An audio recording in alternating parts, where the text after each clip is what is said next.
The experience of pleasure is incredibly expansive. It's so big that it's hard to exist inside of it. I know that's such a weird way to say it, but the felt sense, that's exactly what's happening. Your solid boundary starts dissolving. Today, we're going to talk about something that a lot of us spend a lot of our lives chasing, and also in many subtle ways throughout our lives, we push it away because it's really intense, and that is pleasure. I'm looking forward to this one. This is good. Yeah. Yeah, what makes pleasure interesting to talk about? I remember early on in my journey, I was reading Thich Nhat Hanh, and Thich Nhat Hanh was talking about doing the dishes and how pleasurable doing the dishes was. And I hated doing the dishes. It was like everybody has that one chore you don't want to do. I have maybe several chores I didn't want to do, but Oh, yeah. one of them was doing the dishes. And you described this thing as like, oh, it's warm water, it's soapy, it's like this really enjoyable experience. And so I went and did the dishes that way, and I was like, oh wow, this is incredibly pleasurable if I allow it to be. And then I kind of realized, well, that's all of life is incredibly pleasurable if I allow it to be. And so I started experimenting with pleasure a lot. And I have continued to learn a tremendous amount about pleasure through the years. Like even last year, next year, I assume I'm going to learn a lot about it. But I remember just experimenting and saying, how much pleasure can I extract from life? And the amazing thing about it was that it wasn't what I thought it was going to be, right? I thought it was going to be like having sex all the time or something, right? Like I would be chasing pleasure, like I'd be doing heroin or something like that. But if you're really chasing pleasure, it can't be something that you get when you do X, Y, and Z, because you can't do X, Y, and Z all the time. If you're really chasing pleasure, it has to be able to be extracted from any given moment. Any moment there, it's like, oh, where's the pleasure in this moment? And so that's what ended up happening. It was just like, oh, how do I take pleasure in this breath? How do I take pleasure in doing the dishes? How do I take pleasure in this walk? And when I did this for several weeks. And when I did this, what happened was I just started feeling safer. Like that kind of constant tracking, that constant anxiety, that funny feeling in the back of my head that something's wrong just started dissipating. And, there's all sorts of studies that show that, we learn faster if we're not anxious, that I know for a fact that like if people are anxiously attached, that they're pushing people away. And if you're not anxious and you're just like open to it, connection, attachment, like more of it comes, a better quality of it comes. So there's all sorts of benefits that come with having a nervous system that feels very much in tuned and not anxious for the next attack. And that really comes from pleasure, because pleasure is really, if you're relaxed, it's an incredibly pleasurable state. We've all had that moment being on the beach, sitting back, sun's shining, that soft wind is going through, like, and you just feel that like gentle pleasure in life. And that's something that tells us, everything is good. And so if you cultivate that pleasure, like life starts becoming more and more, everything is good. Yeah. And something that's really interesting to me about what you just said is this might even be, sort of a definition of pleasure in some sense, which is that you went from a place of thinking that it was something you had to get to something that you would notice in any moment. So there was something less active and more receptive in it, or something less graspy or like outcome based, like towards feeling a certain way, and more towards recognizing what's there. And I'm curious to what extent it's actually that change that like creates the safety in a system and increases as a result the experience of pleasure. Yeah. I can't tell you what's the chicken and what's the egg. It's a great question. I think but what I can say is the definition for pleasure that I like the most was Lowen's pleasure, which I'm going to loosely say here, which was noticing the sensations in your body moving, noticing the movement of the sensations in your body. And that's what it is. Like it is just no, like everybody right now who's listening to this podcast can feel the sensations in your body. Maybe it's like the way your ears are hearing this sound that's coming through the podcast, or the way your breath is moving in and out of your nose, or just, the feelings in your internal world having movement inside the body, having movement. That's pleasure. And it's like, it's no more complicated than that. It's just that. And so I don't know if it's, the noticing of that creates the safety, or if it's the actual experience of pleasure that creates the safety. But all I know is that there's just a tremendous amount of safety and trust and faith. Like all those things seem to come with the experience of pleasure. Yeah. What I really love about that is, the Lowen's definition of, pleasure being the noticing of the sensations moving in the body. There's not a valence or a like positive or negative associated with any of those sensations. And so there's something that like meditators might be familiar with as like awareness, actual feeling, and equanimity, but not equanimity in a doesn't matter way, but equanimity in a like, oh, this is enjoyable. The whatever is happening for right now can feel good. And I don't need to go out there and do anything to make that happen. It just can be here with me. Yeah, that's right. That's right. It is not managing the sensations of your body. It is pleasure. Yeah. It's noticing the sensations of your body that creates pleasure. And that's, and it's like this incredibly simple thing. And I remember like after like noticing for the first time, when Thich Nhat Hanh had, written somewhere about doing the dishes and how enjoyable doing the dishes, or how much pleasure you could have in doing the dishes. And I did it. I remember thinking, whoa, whoa, wait, wait, whoa, whoa, whoa, whoa, whoa. This all the time. I can have this all the time. I can have this in my breath. I can have this in the way that I move. I can have pleasure all the time. And that one blew me away, especially because shortly thereafter, I forgot all about it. And it was like a month later, I'm like, wait a second, what the fuck just happened? Like a month ago, I realized that I could be in pleasure all the time. And now it's a month later and I did it like once. Like what was that? And that was an amazing thing to because when you really grok it, you're like, oh, this is available all the time. And so now there's no need to chase it. It's just always here. And yet somehow, what happened in my journey was somehow I was like, why am I avoiding this? Because it's the only option. It's the only option. You're avoiding it. Once you realize you can have it anytime, it's an avoidance. Yeah. So what makes people avoid it? And I'm noticing that for you, there was a time prior to this recognition that you weren't aware that there was pleasure available. On some level, maybe you were, but consciously you weren't. And I'm curious of two things. One, how does that happen to us? Is that socially conditioned? Is that family conditioned? Or is it just something we might eventually develop a deeper capacity for than we had previously? And then the second question is, once you had the recognition, what makes the avoidance come back? What would make it be avoided? What has people avoid feeling pleasure? Yeah, I think pleasure, a lot like joy, it's if you're not feeling all this, if you have a lot of stuck emotions, then that's where your situation goes. Like your body is mind state personhood is trying to get back to equilibrium. And if you have a whole bunch of stuck emotions, then it's very hard for the body to do anything besides like try to process and get through those emotions.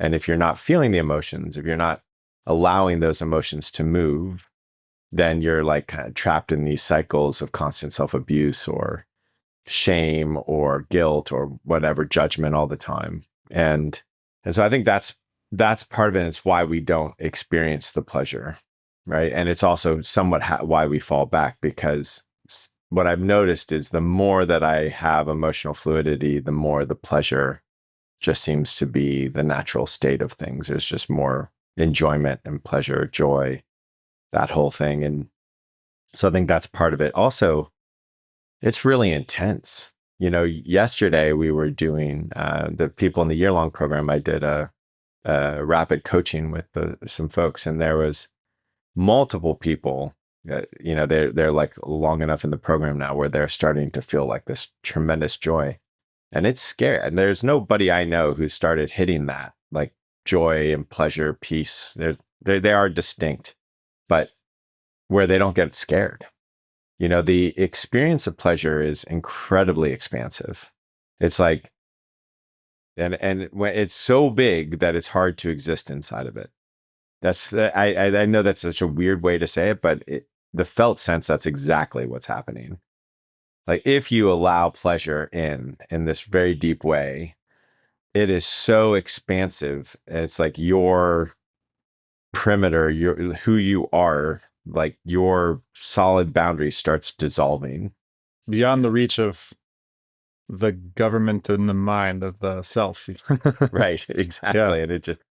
And so that's very scary because it's like, well, where am I going and how big is this? And yeah, somebody said yesterday while they were working through this, they were saying it feels like I'm falling. And I said, oh, it never ends. And I was like, what do you call falling that never ends? And she was like, flying, being held.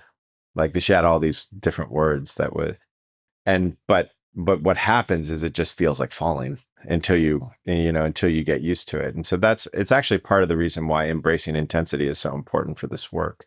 It's not only the intensity of, let's say, pain or anger or sadness. It's the intensity of pleasure, which I find to be far more intense than the intensity of joy. The intensity of peace can be far more intense than the intensity of rage, and you lose control in it.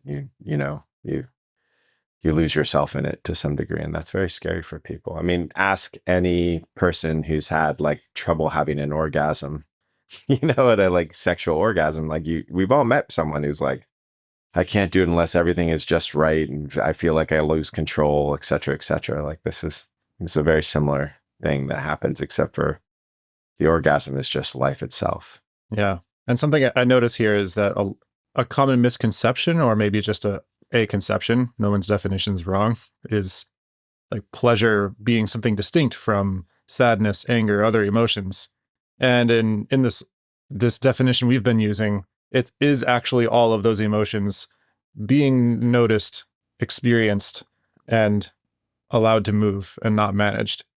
And so I think one of the things that you're pointing to here is that pleasure, when allowed, will also, if you have other stuck emotions, other stuff that you haven't been feeling, that will come up with it. Because to be in the state of non-managed pleasure is to allow all that is there to move.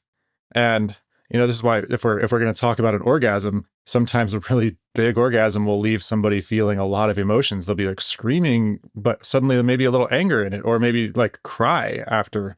So it seems like the movement, or really rather the experience of pleasure, involves the movement of whatever's there, and with that can come a lot of what we don't, of what we're traditionally used to managing. And so in managing that, we're managing away the pleasure that comes with it. Yeah, agreed. I think, something like love does that a little bit more. Like if we really start loving ourselves, that like that emotional fluidity comes a little bit more than pleasure, but it absolutely comes. It absolutely allows the space for that to happen. And absolutely, man, there is so much pleasure to be had in getting angry. There's so much pleasure to be had in being scared. There's so much pleasure to be had in being sad and grieving. And it really changes the way that like all those sensations happen if you're enjoying them and taking like deep pleasure in anger or sadness or fear. There's just like, oh wow, this is amazing.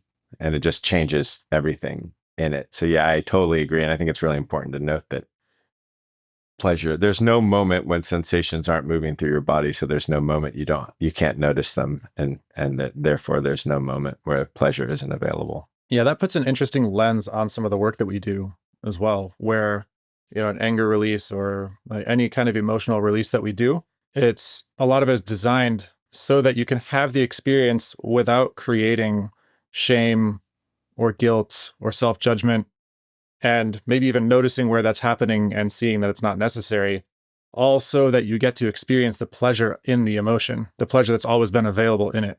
And as your system learns that, then the emotions become more fluid. Yes, Does that sound? that's right. That's exactly how it works. Yeah. It's funny though, because when we're doing the emotional releases, we usually don't say, okay, everybody take pleasure in the anger, right? But instead, it seems like it works a little bit better where it's like, get angry, get really angry. And then eventually they notice the pleasure in it. Like right now, like as you've seen in masterclass, there's all these pictures of people after their anger release taking pictures of the way the world looks, right? And how they feel and like their smiles and their contentment after moving anger. And it's like, if you see those pictures, it's like they all represent pleasure. And, but it's interesting in the emotional releases. What I find is that it's important to just go all the way towards the emotional release without shame. And then in that, the pleasure is found rather than to say, do the anger release with pleasure. So it's an interesting, it's more of a discovery. It works better if people use it as a discovery, because what I notice is people say, I need to do anger with pleasure, their whole system gets confused and then they like find ways to bow out of the anger. Yeah.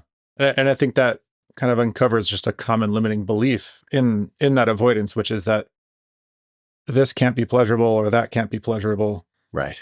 And we're going to have that belief until we collect enough evidence that that's not the case. Yeah. But that points to where this pattern might come from, where would we develop a belief that certain emotions that we feel can't be pleasurable, and that if we're feeling it, we need to feel shame or judge ourselves or, not be seen, protect ourselves from it being seen. Yeah. I mean, that if we're punished as kids, obviously if we're punished for an emotion or rejected for an emotion or love is removed because we're having an emotion, that's going to take away the pleasure of that experience. And the amazing thing, there are definitely things I'm pretty confident if I was physically tortured, I wouldn't be able to take pleasure in it, though. I know there's definitely people who take pleasure in BDSM or something. So I know that there's even some capacity there.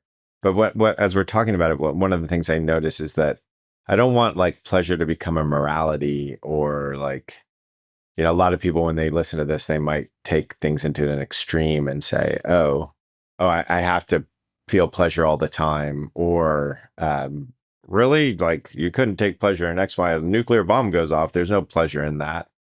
And so I would just say to anybody listening, like, let go of the extremes and just see how like deep the rabbit hole goes. You know what I mean? Like, just take some moments here and there and say, oh, can I find pleasure in this? Can I find pleasure in this? By noticing the sensations moving. I think I just note that because I think it's really important that it doesn't become like I am supposed to feel pleasure, because by the way, that'll chase all the pleasure right out of the situation that you're in. And as far as your question goes, absolutely. If we are told that we are bad for something, and as kids, we think we're bad because love is removed. We think we're bad because we don't get attention. We think we're bad because we get punished, we get shamed. There's lots of things that make us think that we're bad. Those are the places where pleasure is going to be hard to find in those areas in particular. And enough of that pleasure is just going to be hard to find generally, even though it's happening always.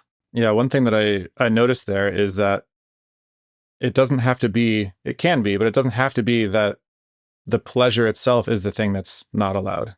If anger is not allowed, then pleasure is diminished. Then you still have that, you still develop the limiting belief, well, if anger is going to get me attacked, if my anger's not okay, then I can't feel that. So there's some sensation that could be moving in my body that I could enjoy, but I now decide I can't. And so pleasure is limited by other emotions being limited.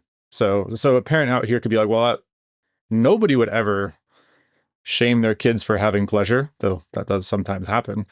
But that doesn't even have to be the thing that's happening for pleasure to be diminished.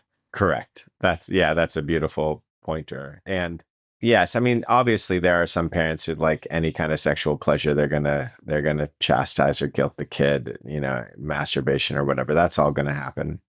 But if you just think about like you're having dinner with a 7-year-old and the 7-year-old just starts finding like a tremendous amount of pleasure in eating the food. Oh my God, mom, this is so good. Oh my God, these French fries are so, oh, the salt on these French fries. Like you can just, I don't know too many parents who wouldn't start getting annoyed. Like we're at the Denny's, relax, kid. Um, I mean, this reminds me of just any, some meals with Tara. Exactly. Yeah, I was about to say it. So perfect example. So we're out with Tara. So my daughter and her boyfriend are going to meet us for dinner. It's like the first time, and I order these bacon wrapped goat cheese dates or something. I don't like goat cheese. The kids did not like these things, and so they were sitting on the table, and Tara arrived, and she started eating them, and she started doing that, which is how Tara eats. She's like, these are, and we're in like a kind of fancy restaurant, first meeting, and like she's like making like all this noise, and the new boyfriend leans over to Esme and goes, now I know why I can't embarrass you. Right. Which is like natural for us to go, oh, that level of pleasure in public is embarrassing. And so it is not something that like is like societally acceptable. Like oddly, like we might even be more comfortable if we were walking down the side of the road and there's a homeless person who's yelling, God damn it, the government's in my head, as compared to like a homeless person like laying down writhing in pleasure. Like which one's going to make us more uncomfortable or maybe even equally uncomfortable. So it is an interesting thing, just how much pleasure can be. And I see it all the time. Like we do, we'll do anger releases, and when we do some of our live work, it'll be like, okay, here's the anger release, and then we'll often do pleasure right after that. And you'll see people do anger for 45, 50 minutes, like da da da da da, and then we're like, okay, pleasure. And like they'll get into it, and 5 minutes later, everybody has to be reminded, like, hey, wait, we're still doing pleasure. Hey, no, more pleasure. Like it's actually harder for people to maintain like feeling pleasure in their system. Yeah, We something that's interesting about the example you just gave of, the person on the streets, like in anger, or the one writhing in pleasure, or Tara, your wife, or the kid at the table, somebody who's just like in deep grief. The thought that might occur to somebody who's uncomfortable with that scenario is, wow, this person's out of control. Yeah, that's what's actually happening. You're actually allowing the food to fully hit you instead of controlling the hit. You're letting life, like that's an interesting way to think about pleasure is like pleasure is like letting life fully hit you. It's a very alive feeling. It's like poof. And when you let it fully hit you, like it kind of, there's a sensation of it taking over. But the interesting thing is it's such a powerful tool. If you like, it changes, we have a lot of people do gratitude practices, and like there's like people on Twitter and all talking about how these gratitude practices are changing their lives, and how the way we do it is slightly differently than a lot of gratitude practices, that it's not just a head thing, it's a full body sport. It's a somatic experience. And part of the reason that it's so powerful is because of the pleasure that happens in those moments. And it's also, if you just do a pleasure exercise for 10 minutes a day, it can really change your experience really quickly, which is the amazing thing. The important part, if you're doing that exercise, however, is that like pleasure can't become a goal or something you're supposed to do or have to do. It's like it's more of a like a noticing or a receiving or a getting to do, because it's just a lot less pleasurable, if pleasurable at all, if it becomes a have to or a should or a trying or anything like that. Yeah, and that's something you see also, and there's a lot of practices, there's like tantra, for example. There's a way that tantra can be something that people experience as like allowing the pleasure. And there's also some ways that people can get on that path, and they're like, oh, pleasure is the goal, This is the thing. This is what I will now conspicuously uh, demonstrate to show my progress. And so, not to call out any tantra people here, because that's just an example that, and it can happen in our work too. Right. And Does happen in our work. yeah. Yeah. And even with any emotion, you can have like a conspicuous, oh, you know what? My anger's okay. I'm going to let my anger be okay. But like kind of actually doing that to avoid really feeling something.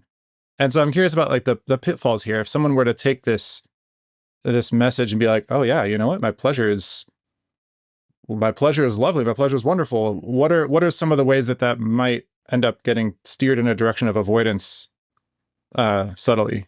Yeah. Yeah. So if it becomes something that you start reaching for, that's pretty much the easiest way. Like if it's something that you're like, oh, yeah, I get to feel pleasure now. Great.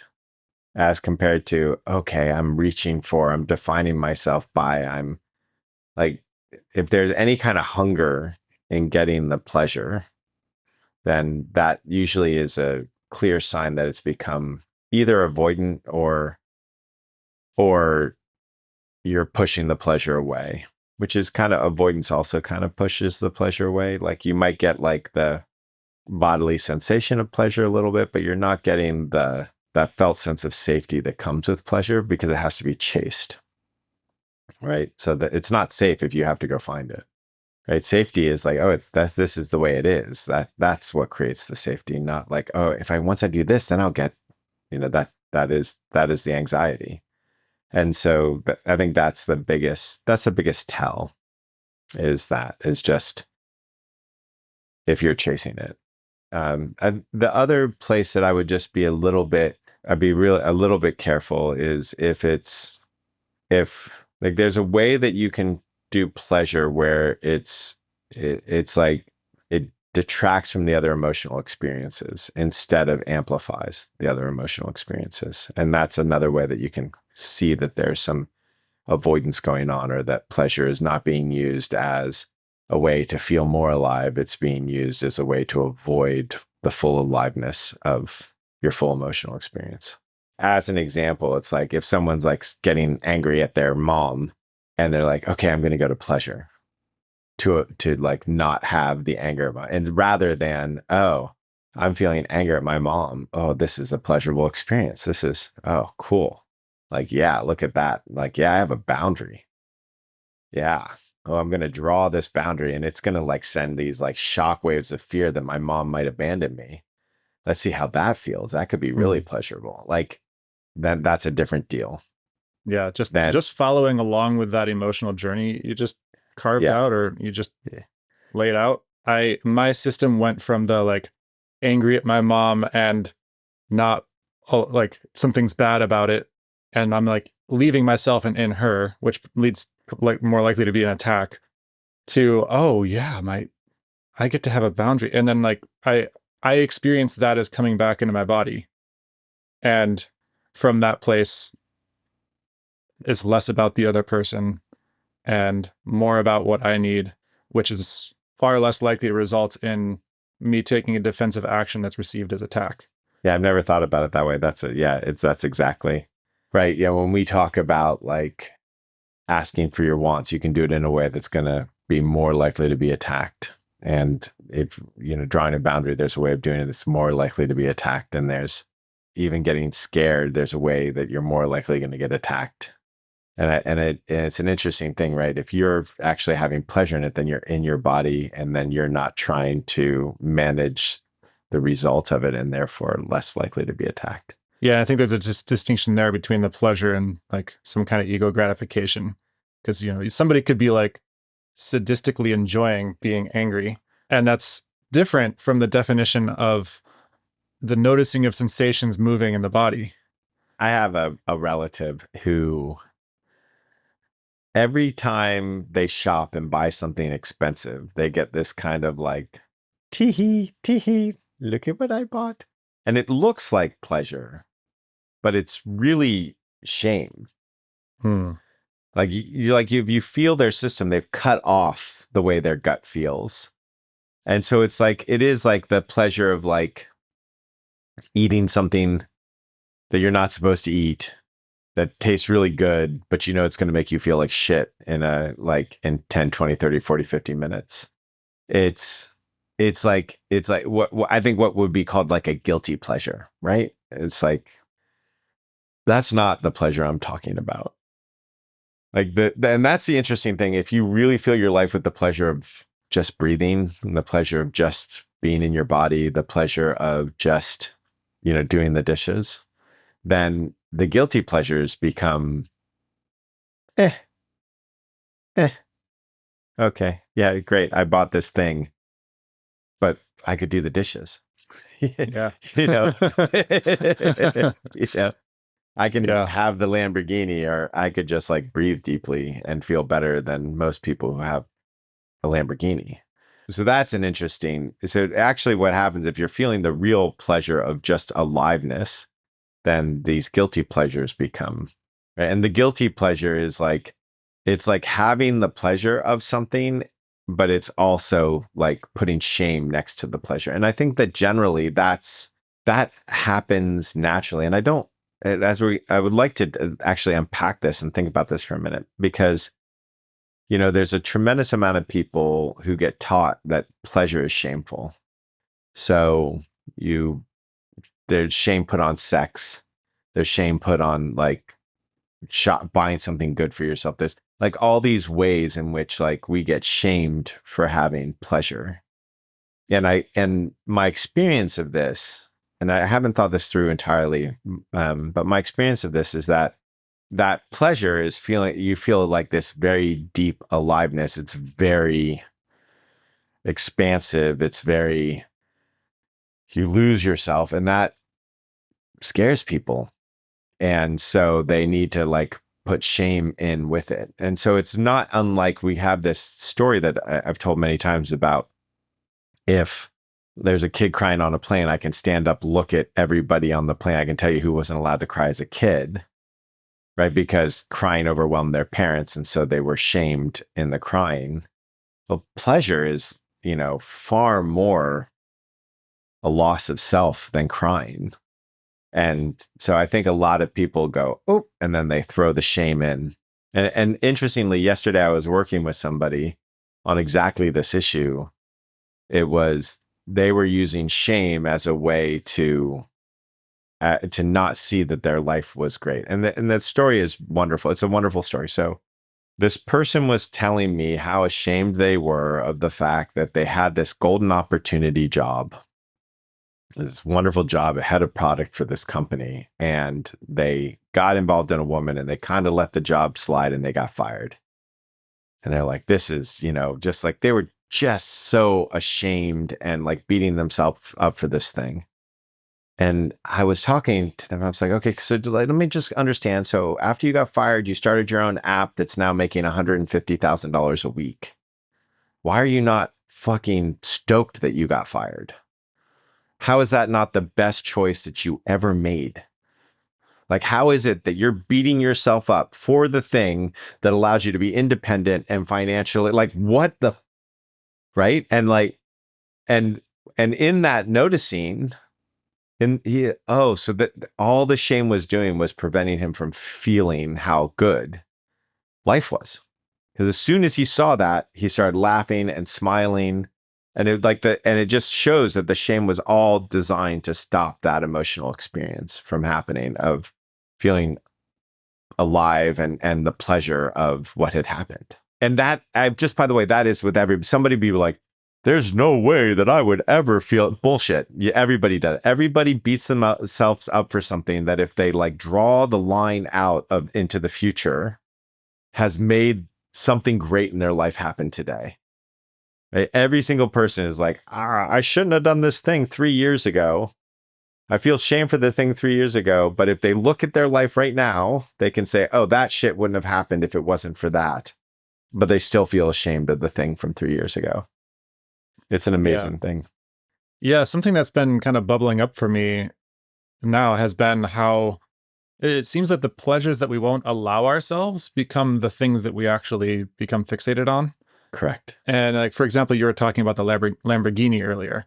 And, you might talk about like seeing a a beautiful member of the opposite sex or same sex, whatever you're attracted to, who is not your partner, and you have a commitment and agreements, and you're like, I'm not allowed to be attracted to that person.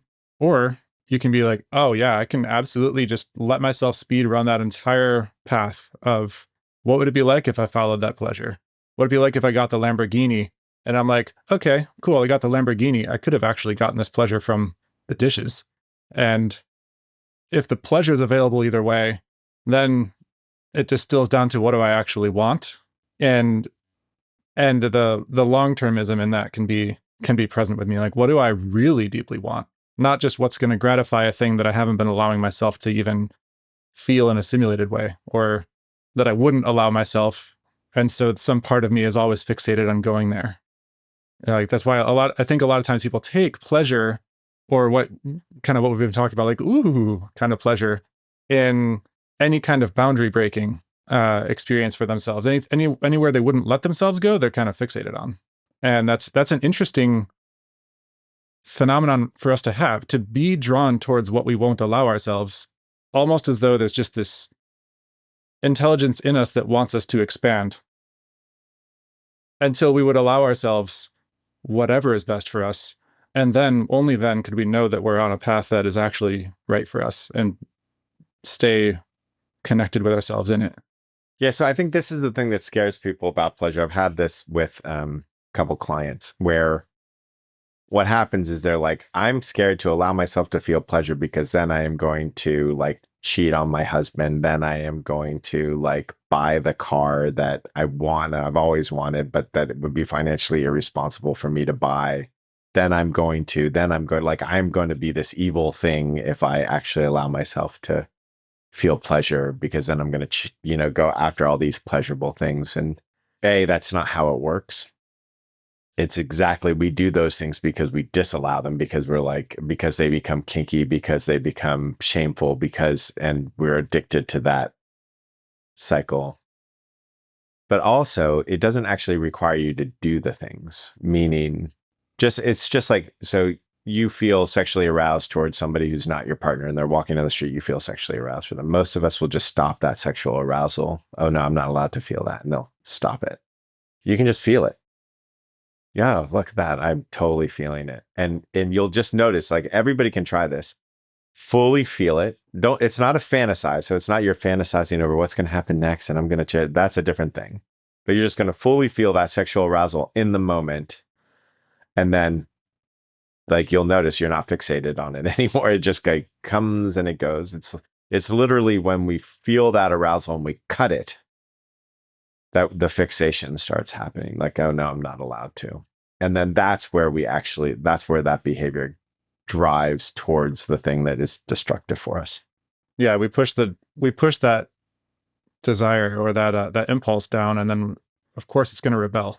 Yeah, and it's going to start to squeak out in other ways. Exactly. Like, that's okay. Right. Well, if I couldn't have my pleasure there, then I'm going to later at night when I'm like going to bed or something and I'm tired and my dopamine is a little low, then I'll be attracted to porn or something. Right. Exactly. That's just another way of not getting what I want, not feeling the pleasure. Right.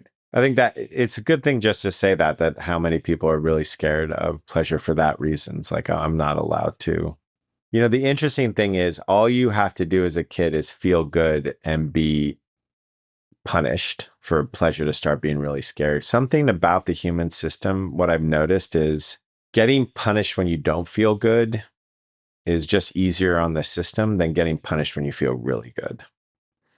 Like, having something really good taken from us is harder than, right? So if a kid feels bad about what they've done and you're like, yeah, that was bad, it's useless, granted. It's like, it doesn't help because then you're like, they're already listening to how bad they feel. But somehow or another, they're like, yeah. But we can all think back to our childhood. At least most of us can think back to our childhood. It's like, but I was good. I was doing the right thing and I got punished. And it's like, there's a sting to that that's different. There's like what the fuck? And I think that's probably also part of the reason that we're so scared of pleasure, because the taking away of it is so hard on our system. It somehow stings more than getting punished for other stuff. Neuroscientifically, we we experience the loss of something twice as much as we experience a gain. I'm not sure if that's quite the relevant piece here, but just the fact that we experience a loss so deeply that like loss of pleasure can be a really big hit. Yeah. And especially because pleasure's so high and a loss is so the other side of it, like that contrast sticks in our minds. Yeah. But then this interesting thing happens is as you start doing a pleasure practice, you're like, oh, it's available all the time. Like you can take it away from me for a couple minutes if you want. Like, you know what I mean? Like it can be taken away for a couple minutes, but there it is again. I can have it. And so there's something, not logical about it, but there is something very human about it.